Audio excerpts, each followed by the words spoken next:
ಈ ತಿಂಗಳ 22ನೇ ತಾರೀಕು ಅಯೋಧ್ಯಾಪತಿ ಶ್ರೀರಾಮಚಂದ್ರನ ಅಯೋಧ್ಯ ಮಂದಿರ ಉದ್ಘಾಟನೆ ಆಗ್ತಾಯಿದೆ. ಇದು ಕೋಟ್ಯಾಂತರ ಜನರ ಒಂದು ರೀತಿಯಾದಂಥ ಆಸೆಯಾಗಿದೆ. ಹೀಗಾಗಿ ಈ ವಿಚಾರವಾಗಿ ಮಾತಾಡೋದಕ್ಕೆ ಗಣಪತಿ ಸಿದ್ಧಾನಂದ ಶ್ರೀಗಳಿದ್ದಾರೆ. ಬನ್ನಿ ಒಟ್ಟಿಗೆ ಮಾತಾಡೋಣ. ನಮಸ್ತೆ ಸ್ವಾಮೀಜಿ.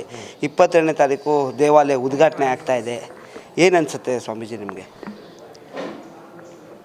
ಶ್ರೀರಾಮಚಂದ್ರರ ನಡೆಯಾಡದ ಜಾಗ ಅಯೋಧ್ಯ. ತ್ರೇತಾಯುಗದಿಂದಲೂ ಶ್ರೀರಾಮಚಂದ್ರ ಚಕ್ರವರ್ತಿ ದೇವರು ಆದರೂ ಆಮೇಲೆ ಎಲ್ಲರಿಗೂ ಕೂಡ ಚಕ್ರವರ್ತಿನ ದೇವರು ಅನ್ನೋದರಲ್ಲಿ ತಪ್ಪಿಲ್ಲ. ಆದ್ದರಿಂದ ಚಕ್ರವರ್ತಿ ಅನ್ನೋರು ಎಲ್ಲರಿಗೂ ಬೇಕಾದವರೇ. ಆ ಜಾಗದಲ್ಲಿ ಆ ಹುದ್ದೆಯಲ್ಲಿ ಯಾರು ಇರ್ತಾರೋ ಅವರೆಲ್ಲರಿಗೂ ಬೇಕಾದವರು ಮತ್ತು ದೇವರು ಸಮಾನ. ಹಾಗೆ ಪರಮಾತ್ಮನು ತನ್ನ ಚರಿತ್ರೆಯೇ ಎಲ್ಲೂ ಕೂಡ ನಾನು ದಶರಥ ಮಗ ಅಂತಲೇ ಹೇಳ್ಕೊಂಡ್ರು, ನಾನು ದೇವರು ಅಂತ ಹೇಳ್ಕೊಳ್ಳೇ ಇಲ್ಲ. ದಶರಥನ ಮಗ, ಅಯೋಧ್ಯ ಪಟ್ಟಣದ ದಾಸ ಅಂತ ಹೇಳ್ಕೊಂಡ್ರು.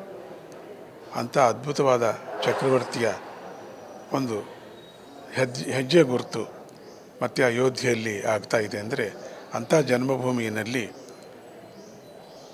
ಪ್ರತಿಷ್ಠೆ 26ನೇ ತಾರೀಕು ನಮಗೆ ಜನವರಿಯಲ್ಲಿ ಆಗ್ತಾ ಇದೆ ಅಂತಂದರೆ ಬಹಳಷ್ಟು ಒಂದು ಸಂತೋಷ.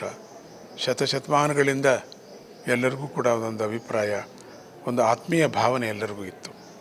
ಕೆಲವರಿಗೆ ದೇವರು ಅಂತ, ಕೆಲವರಿಗೆ ಚಕ್ರವರ್ತಿ ಅಂತ, ಕೆಲವರಿಗೆ ಆದರ್ಶ ಪುರುಷ ಅಂತಲೂ ಬೇರೆ ಬೇರೆ ಬೇರೆ ರೀತಿಯಲ್ಲಿ ಎಲ್ಲರಿಗೂ ಕೂಡ ಇತ್ತು.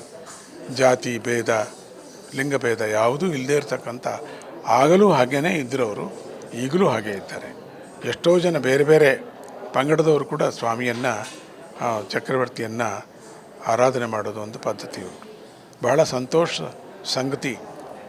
ಇವತ್ತೊಂದು ದಿನ ರಾಮ ಜನ್ಮಭೂಮಿಯೇ ಅಂತ ಅಂದ್ಕೊಂಡು ಇವತ್ತು ಪ್ರತಿಷ್ಠೆ ಆಗ್ತಾ ಇರೋದು ನಮ್ಮ ಹಿಂದೂ ದೇಶಕ್ಕೆ, ನಮ್ಮ ಭಾರತ ದೇಶಕ್ಕೆ ಒಂದು ಗರ್ವ ಸಂಗತಿ.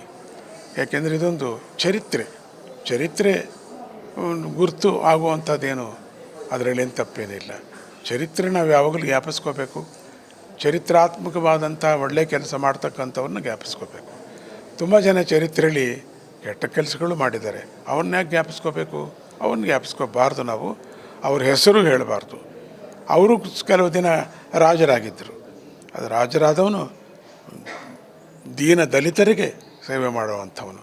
ದೀನ ದಲಿತರಿಗೆ ಸೇವೆ ಮಾಡುವಂಥ ಶ್ರೀರಾಮಚಂದ್ರನ ಚರಿತ್ರೆ ಅತಿ ಅದ್ಭುತವಾದಂಥದ್ದು.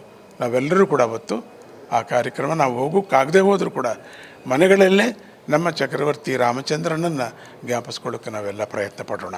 ಜೈ ಗುರುದತ್ತ, ಜೈ ಶ್ರೀರಾಮ್, ಜೈ ಶ್ರೀ